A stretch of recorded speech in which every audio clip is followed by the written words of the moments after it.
Assalamualaikum warahmatullahi wabarakatuh. Halo Waalaikumsalam pendengar semua, warahmatullahi wabarakatuh. selamat Salam. datang di podcast PU Bicara, tempat kita ngobrol santai tapi serius soal isu-isu strategis di Indonesia. Saya Windy dan hari ini saya akan ditemani oleh empat rekan luar biasa saya, itu ada Kak Wulan, Kak Yasmin, Kak Yezi, dan Bang Yogi. Untuk topik ngobrol kita hari ini berat ya, tapi penting banget, yaitu korupsi di Indonesia. Kita tidak hanya bicara tentang korupsi sebagai pelanggaran hukum, kita bicara tentang luka yang merusak sendi bangsa, tentang janji yang dihianati, tentang harapan yang dicuri. Kalau menurut Kak Yasmin gimana? Ya, Kak Windy, kalau menurut saya nih, korupsi itu bukan hanya soal uang ya, Kak. Itu adalah pengkhianatan terhadap nilai bangsa. Setiap rupiah yang diselewengkan adalah satu anak yang gagal sekolah, satu pasien yang tidak mendapatkan obat, satu desa yang nggak punya jalan. Dan kita sebagai ASN muda, kita itu tentunya punya tanggung jawab moral nih untuk memahami dan juga melawan praktik korupsi, Kak. Setuju sih. Jadi yuk kita bahas bareng yuk, mulai dari definisi, dampak, solusi konkret yang bisa kita lakukan. Jadi kita mulai dari dasar dulu nih. Kaulan bisa jelaskan nggak definisi korupsi menurut undang-undang? Oke, jadi kalau korupsi menurut undang-undang itu diatur di Undang-Undang Nomor 31 Tahun 1999, Junto Undang-Undang Nomor 20 Tahun 2001. Di sini dijelaskan korupsi adalah tindakan melawan hukum untuk memperkaya diri sendiri atau orang lain yang merugikan keuangan atau perekonomian negara. Tapi praktiknya korupsi bisa muncul dalam berbagai bentuk. Iya, benar Kak. Ada juga dalam bentuk suap, penggelapan jabatan, pemerasan, gratifikasi, bahkan benturan kepentingan dalam pengadaan barang dan jasa. Terus seringkali juga bentuk-bentuk ini terjadi secara sistemik, terstruktur, masif, dan kadang juga terselubung. Terus juga aku juga pernah lihat langsung gimana gratifikasi dianggap menjadi hal biasa. Misalnya itu pemberian hadiah setelah proyek selesai, padahal itu tuh bisa jadi pelanggaran kalau tidak dilaporkan ke KPK. Tapi karena kita udah biasa, orang-orang nggak ngerasa itu salah, jadinya udah jadi kebiasaan. Dan yang bikin miris, kadang pelaku nggak merasa bersalah. Aku pernah dengar sendiri nih kalimatnya. Ya udah biasa itu, semua juga dapet. Itu kan sangat berbahaya karena itu korupsi dianggap hal yang lumrah, malah nanti suatu kejahatan yang akan menjadi budaya. Nah, benar banget. Budaya permisif ini bukan cuma soal individu, tapi juga soal sistem. Misalnya, ada pejabat yang terima gratifikasi, tapi tetap dipuji karena kerjanya cepat. Atau ada pengadaan barang yang jelas-jelas bermasalah, tapi dianggap wajar karena sudah sesuai prosedur. Padahal prosedur itu bisa dimanipulasi loh. Dan ketika semua orang tutup mata, nah di sanalah korupsi itu tumbuh subur. Jadi korupsi itu bukan cuma soal hukum ya, tapi juga soal budaya dan mentalitas. Setuju nggak? Ya, setuju banget, Setuju, Kak. Setuju setuju dong. banget. Setuju. Oke, kita kan sekarang udah tahu nih definisi korupsi itu apa. Nah, sekarang kita bahas pertanyaan yang lebih dalam. Kenapa sih bisa korupsi itu bisa terjadi? Karena kalau kita ingin mencegahnya, kita harus paham dulu nih akar masalahnya. Kalau dari Kak Yasmin bisa bantu jelasin faktor kenapa korupsi bisa terjadi nggak? Oh iya Kak, nah kalau menurut saya ini kayak korupsi itu bisa terjadi karena faktor individu Kak, misalnya sifat tamak dari diri sendiri, moral yang lemah, dan juga gaya hidup konsumtif. Kadang orang itu sudah cukup nih secara finansial, tetapi tetap aja merasa kurang. Akhirnya mereka tergoda nih untuk menyalahgunakan jabatan. Ini ada teorinya juga Kak, namanya fraud triangle. Jadi ada penjelasannya ini, ada tekanan, ada kesempatan, dan ada rasionalisasinya Kak. Tambahan dikit nih Kak, Ya faktor boleh Kak. lingkungan juga berpengaruh loh. Contohnya, masyarakat yang memuja kekayaan tanpa peduli asal-usulnya. Kalau orang kaya dianggap sukses tanpa ditanya uang dari mana tuh. Nah, korupsi dijadikan alat sebagai mengejar status sosial. Budaya permisif ini membuat pelaku merasa aman, bahkan bangga. Terus mau tambahan juga, kayak di dalam birokrasi, budaya organisasi itu bisa sangat menentukan. Kayak kalau pimpinannya korup, bawahannya juga pasti ikut. Jadi ada tekanan untuk ikut sistem, meskipun sistemnya itu salah. Integritas itu dianggap mengganggu kelancaran. Jadi banyak ASN muda yang akhirnya memilih diam karena takut dikucilkan. Lalu ada juga faktor sistemik, pengawasan yang lemah. Kalau audit internal dan eksternal tidak berjalan, maka celah korupsi makin terbuka lebar. Banyak instansi tidak punya mekanisme kontrol yang efektif, atau kalaupun ada, itu hanya formalitas. Laporan disusun asal-asalan, pengawasan dilakukan oleh orang yang punya kepentingan, konflik kepentingan. Oke, dan yang paling bahaya itu rasionalisasi ya. Pelaku bilang, saya korupsi karena gaji saya kecil. Saya cuma ambil sedikit kok, toh semua juga ambil. Rasionalisasi ini yang menumpukan rasa bersalah. Padahal korupsi sekecil apapun tetap merusak kan ya. Jadi korupsi itu bukan hanya soal moral individu, tapi juga soal sistem yang tidak tahan uji. Kombinasi antara godaan pribadi, tekanan sosial, dan kelemahan struktural.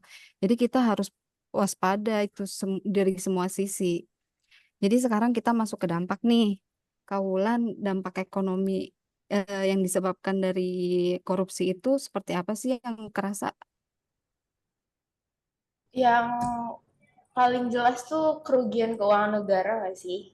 Uang rakyat yang seharusnya untuk pembangunan malah hilang loh. Proyek mangkrak, kualitas infrastruktur jadi rendah, dan ketimpangan ekonomi makin parah. Gitu sih menurut aku. Kayak izin menambahin opini dari Kak Wulan juga nih Kak, dampak sosial tuh juga besar Kak, dampak korupsinya ini. Rakyat kan kehilangan kepercayaan nih terhadap pemerintah, terus pelayanan publik juga buruk, sekolah banyak yang rusak, rumah sakit fasilitasnya minim. Nah, akhirnya masyarakat juga kan yang jadi apatis. Terus mau nambahin juga, itu juga berpengaruh loh ke politik. Soalnya kan demokrasi itu melemah karena politik uang. Jadi pemimpin yang terpilih itu bukan karena kualitas, tapi karena modal. Ya, hukum pun bisa dibeli. Kalau aparat tidak dipercaya, maka pencegahan hukum kehilangan legitimasi. Itu berbahaya juga untuk stabilitas negara. Oke. Ada juga dampak dari kependidikan dan kesehatan ya. Anak-anak kehilangan hak belajar yang layak dan layanan kesehatan juga jadi tidak manusiawi ya kan? Iya Kak, satu satu lagi nih tambahan lingkungan. Lingkungan pun jadi rusak loh.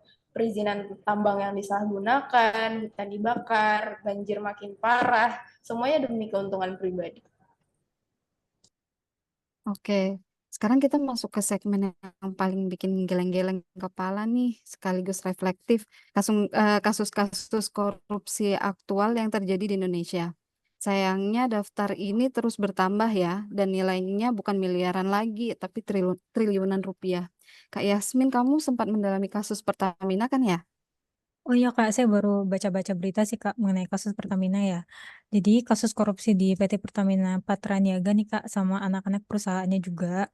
Kerugian negaranya itu mencapai sekitar 193 triliunan Kak. Hanya dari tata kelola minyak mentah dan produk kilang antara tahun 2018 sampai 2023-an. Modusnya itu melibatkan pengondisian impor minyak, markup harga, manipulasi kualitas BBM, di mana Pertalite itu dioplos. Terus ini bukan sekedar pelanggaran teknis sih Kak, tapi kejahatan sistemik yang melibatkan pejabat tinggi dan juga broker swasta.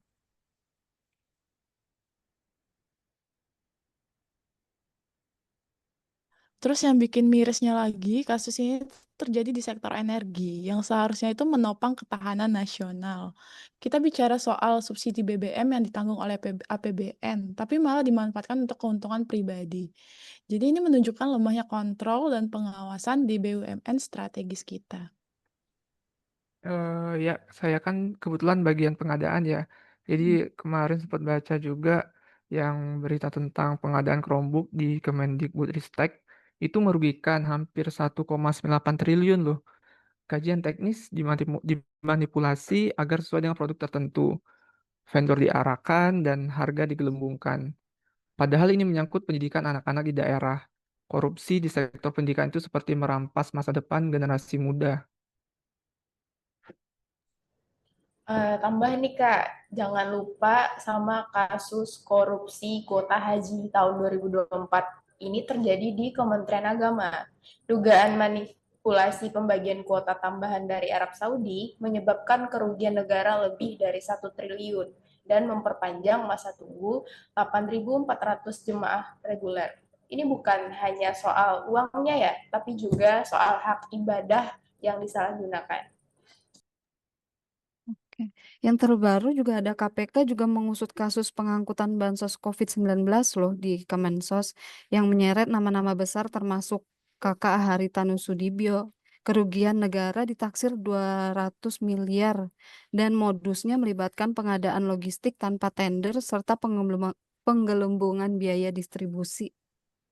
Tambahan juga ya Kak, kalau misalnya kita lihat nih dari pola-pola kasusnya, semuanya tuh punya benang merah, pengadaan barang dan jasa, intervensi jabatan, dan lemahnya transparansi.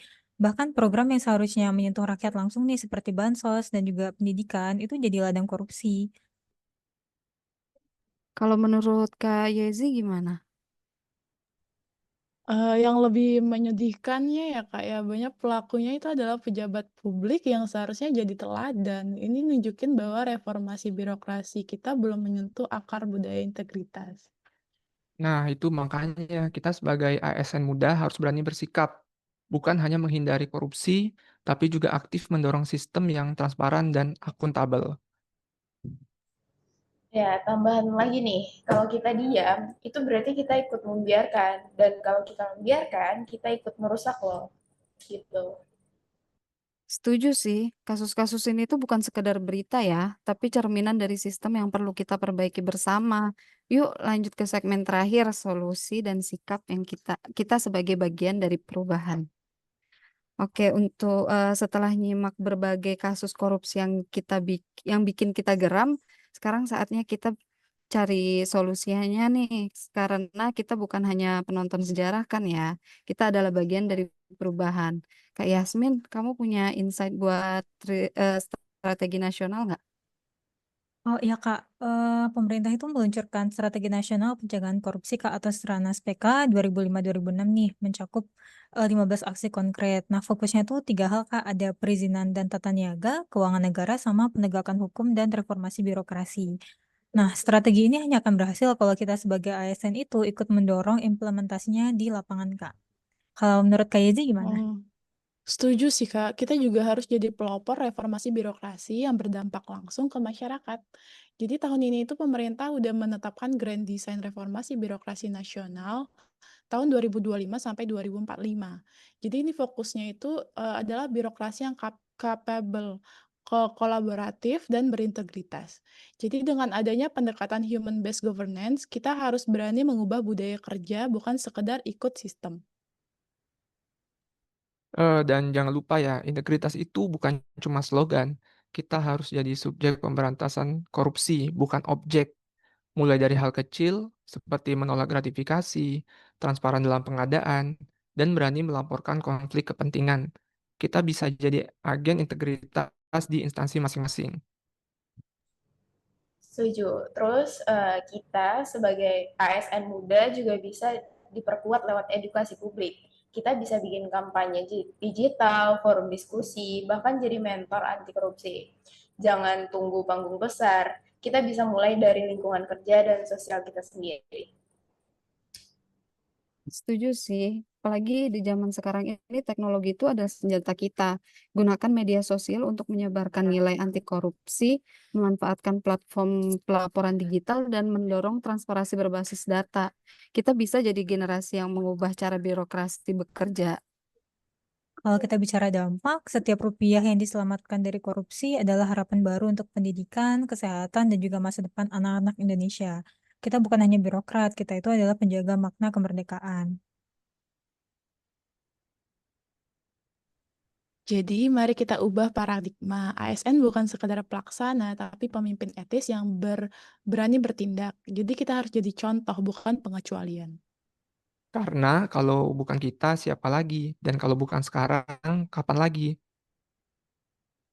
Bener sih, mari kita isi kemerdekaan ini dengan keberanian, integritas, dan aksi nyata. Karena Indonesia yang bersih bukan utopia. Indonesia yang bersih adalah tanggung jawab kita. Oke, makasih ya teman-teman. Semoga segmen ini bukan hanya jadi bahan diskusi ya, tapi jadi titik awal gerakan kita. Karena perubahan besar selalu dimulai dari langkah yang konsisten. Dari semua yang telah kita bahas hari ini, korupsi bukan sekedar pelanggaran hukum. Ia adalah pengkhianatan terhadap harapan rakyat. Tapi kita percaya harapan itu belum padam, karena di tangan ASN muda seperti kita, masa depan bisa ditulis ulang. Iya, bener banget, Kak. Integritas itu bukan hanya pilihan, tapi warisan yang harus kita jaga. Kita mungkin belum bisa mengubah sistem dalam semalam, tapi kita bisa mulai dari diri kita sendiri nih, dari ruang kerja kita, dan juga dari keputusan-keputusan kecil yang kita ambil setiap harinya, Kak.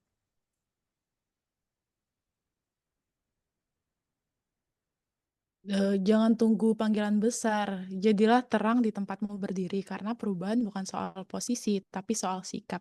Kita bisa jadi generasi yang membuktikan bahwa birokrasi itu bisa bersih, bisa melayani, dan bisa dipercaya.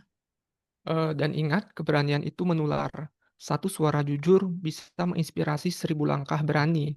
Jangan pernah remehkan kekuatan integritas yang konsisten. Mari kita buktikan bahwa ASN bukan sekedar profesi, tapi panggilan untuk menjaga martabat bangsa. Karena sekali lagi, Indonesia yang bebas korupsi bukan utopia. Indonesia yang bebas korupsi adalah janji yang harus kita tepati. Terima kasih telah bersama kami. Semoga diskusi ini bukan hanya jadi wacana, tapi jadi titik awal gerakan. Karena kita bukan hanya pewaris negeri ini, kita adalah penjaga nilai.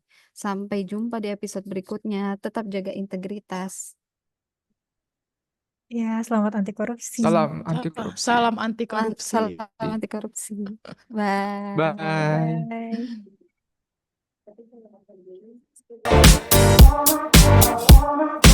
Bye.